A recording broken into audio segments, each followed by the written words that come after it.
Welcome to another special edition of Inside Series from Comic-Con. We are here with the cast of Once Upon a Time. For the purposes of our listeners, who just so they can recognize your voice right away, was wondering if you wouldn't mind saying your name and your character so you won't have to say it every time now. I'm Jared Gilmore. I play Henry. Josh, Prince Charming. I'm Colin, and I play Captain Hook. Jennifer, and I play Emma Swan. Hi, I'm Lana Paria, and I play... Hi, I'm Lana Paria, and I play the evil queen, Queen Regina. Hi, Emily, and I play Belle. Hi, I'm Rebecca Mader, and I play Zelina / the Wicked Witch. Oh. And she's got the voice. She does. She has the Good voice. with it. It's been such an extraordinary run for the show, especially for a high concept show. Can you remember way back in the beginning when the show launched? What did the producers tell you when developing the journey for Storybrooke? Did they say, get ready, there's going to be loads of characters every new season? What kind? Oh, you're all shaking. What was the pitch? No, the pitch was it was going to take 6 years to break the curse. They said Really? They literally said 6 years. Well, I think the they run pitch of the something show. different to every one of us, to be honest with you. I really do. I think they intentionally do that to throw us off and so we don't expect... So we're not kind of playing the story that hasn't been told yet. So we just stay in the moment. And I think they tell us different things. I really do. And I sometimes think that what they tell us doesn't actually stick. But that's what keeps it interesting. I don't actually remember what they told me, but I remember thinking that would be the crux of the entire season or series, breaking that curse that they broke in the first season. So you never thought you'd be sitting here 6 years Did you? later? No, of course not. No way. I don't think you ever think that. Not on No, TV. you can never- No. I mean, things are so precarious these days on television. You never know, and you never assume. So we all feel very lucky. Yeah. Yeah. It's pretty incredible for it to be season 6. It's amazing. It's pretty Yeah, it sweet. is. Yeah. And to do 23 episodes a year and its 6th season is pretty remarkable. Yeah. I don't know how the writers do it. So much to come up with. Yeah, it is. Yeah. As the show's gone on with time, did you start to ever worry that the mythology would be so deep that it would be hard to attract new viewers to the show? I don't know if that was like a specific concern, but I think that we realized, especially when they brought the Frozen characters on, we realized how possible it was to bring on new viewers. That by introducing characters that were familiar and characters that reached a different generation of viewers, that we actually had the capacity to do that in a way that maybe we didn't realize before that. Is there a common misconception about the show from people who aren't fans already? I think sometimes I get, when I go back home, oh, that's that kids show that you Yeah. You know, because people think about fair, they don't realize just, you know, I mean, this show can be really dark at times, you know, and I mean, we rip people's hearts out of their chest. That's pretty dark. I think that's probably I mean, if you're going to nitpick some sort of misconception, that would, for me, that's probably it. But anyone who says that has never seen it. yeah, basically. Right. Yeah. Yeah, exactly. And then they show it to their children, and they're like, "Why did I do Yeah, they're that? like, oh, shit. That was way too Maybe young they're for not them." ready for this. I did that. But you do have kiddies watching, right? Yeah, I mean, Yeah. but that's one of the great things about the show, though, is that it's one of the few shows, and I mean, at least I hear a lot of fans telling me, you know, it's really brought us together as a family, or it's a show that, you know, we watch with our kids, or we watch when we get together for dinner, or it's something that, you know, Something for adults every age, and isn't it? kids, and yeah. It definitely needs to be of a certain age, though. I feel like anything under 10 is a little bit precarious. It's like, you know, kids get more scared of things than we realize, and I realize that with my niece and my nephew. You know, it's like we kind of take it for granted, like, oh, that's not that scary, and then a little kid watching it is terrified. Well, the creators of the show are scared of me and Lana. Their mum tried to take a selfie with me earlier, and they ran away. The kids? I'm like, I'm not really wicked. I'm lovely in real They're life. But terrified. she's And they've sick. met us She's like, so bye. many times. Yeah, they're The terrified. twins have Isn't met that us funny? so They're many young. times. They're only 6. Well, but this show started, I think, when they were 4. Been traumatized So by they've the been evil queen. traumatized. So it's even though they've been to my house for birthday parties, it's like Nope. That is a can't- scary lady. yeah. I'm not getting any Yeah. close to her. Yes. But Run fairy immediately. tales are scary. Scary, They're yeah. Yeah, they dark, are. and they were meant to be lessons and meant to really make an impact on kids. So, That's true. I think we're in Jared's the still same. too young to watch it. how old were your kids when you showed it to them? I have twins, and they were 8. Wow. And the 10-year-old was good. Yeah. The 8-year-olds were like, I I'm feel like I'm 10 turning is a this off. safe 10 is a age. good age. Yeah. Yeah, the 8-year-olds were it was a little much. Wait, do you run with your villainous side? Because you're in red leather and you're in leopard skin today. So do you Yes. really work it? We're just playing ourselves, basically. I Maybe that's why they're scared. Right. no. I mean, I just like. I mean, you wear your red leather well, I have to say. Thank you. I just It's thought it was a intimidating. good, evil queen dress. It like, is. It is, for sure. for Comic-Con. Well, because we're dealing with fairy tale characters over the years, can you look back at like the nuttiest scenes you've ever had to do, and you're like, God, that was just so crazy.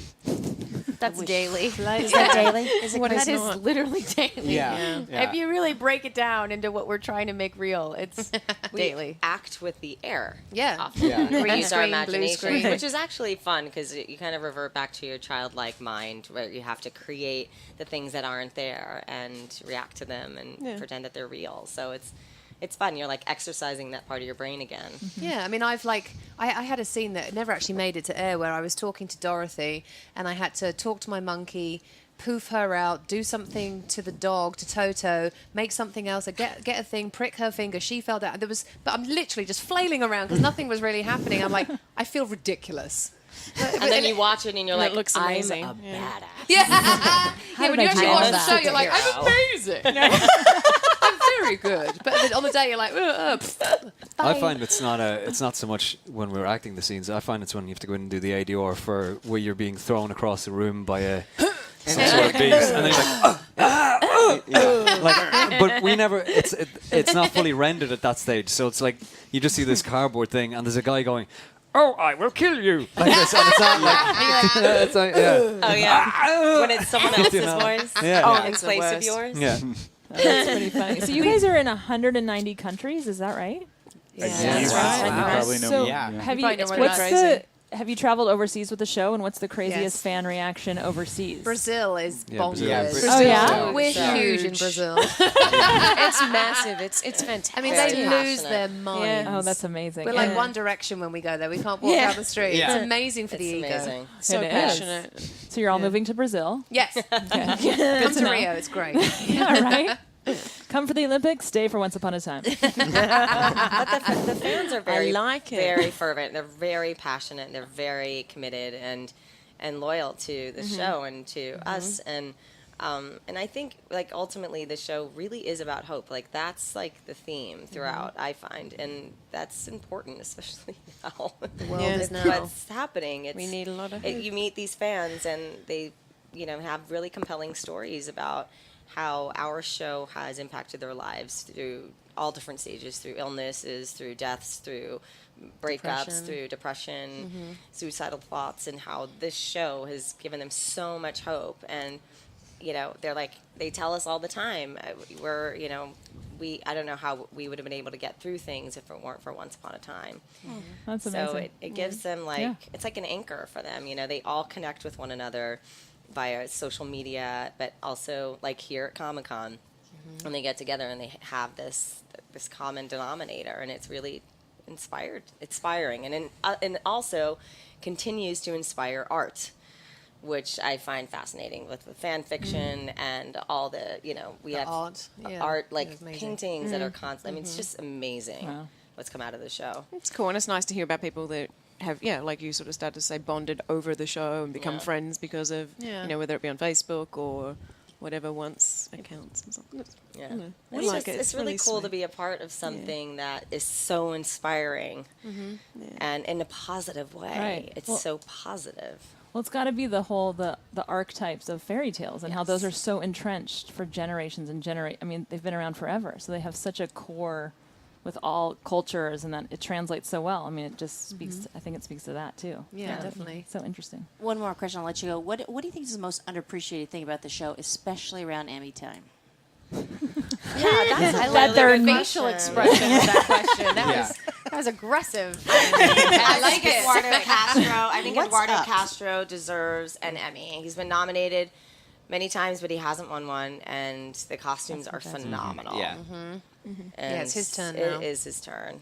I think people don't realize, and I mean, I'm not saying this in the context of Emmys or anything like that. I just don't think people realize what it takes for the writing team and Eddie and Adam to really get to the bottom of the storytelling. You know, I mean, they're crossing over all these fairy tales and characters from literature, and they weave them all together, and they're keeping it all straight, and they're doing it in a way that has this sort of Joseph Campbell-esque vibe to it, where there's a mythology that runs much deeper and a psychology that runs much deeper, and they don't do anything on accident, you know, and so it's something that I think is so tricky and could be so poorly done, and they do such a great job of it. So I think sometimes, you know, we do have really passionate fans, and it's amazing, but I don't know that people necessarily take a step back and go like, wow, what does it really take for the writers to really piece this all together and really build this from the ground up, you know?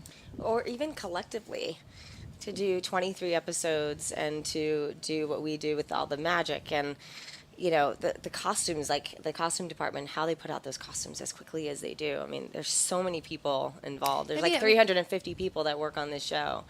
And that But cable TV get to have a huge hiatus and plan out 10 episodes. They're going to be on Netflix or Hulu. Or they get 3 weeks Chill to out. do one episode. But with They get, network like, 9 television days. is underrated 9 because they have to bang out 22 episodes in a really short amount of time. There's certain things you can't say and can't do. And cable is amazing, and I watch a lot of it too. But they have so much more artistic freedom, you know. What's that? What are you guys laughing about back Do there? the women do most of the talking on this show? As I said, banging out, isn't it? No. I'm just the quiet teenager in the corner. I know Jared was totally. You know they're going to hate you. Colin has something to say. He does. No, I don't. Colin, what is it? Colin's tired. Colin's tired. One last Colin thing. and Josh and I have had 2 hours of sleep, so we're passing into like delirium and exhaustion at the same You time. spoke of Adam and Eddie, the executive producers. Do you think they know how to end the show? Do you think they have their ending already planned? I do. Are you Josh thinking that, or do you I actually know? think You they know? do. I don't actually know, but I you think they know. do. Do you think one of you all dies? Maybe. Probably. Maybe. Yeah. I've died 3 times. It doesn't mean much. I've died. Right. There's a lot of people that have died and come back, or I've died died. and half. I mean, Belle's in a box right now. I'm in a box. You know, Bells in a But box, there's that's hope. right. There's still hope. That's so awesome. there's So- hope within the There's box. always hope on Once Upon a Prince is in Time. a coma. All right. Well, guys, on that note, That's a great thank way you to so wrap it. much for being here Thank you for today. coming back. Thank you. Thanks, guys. Thank you.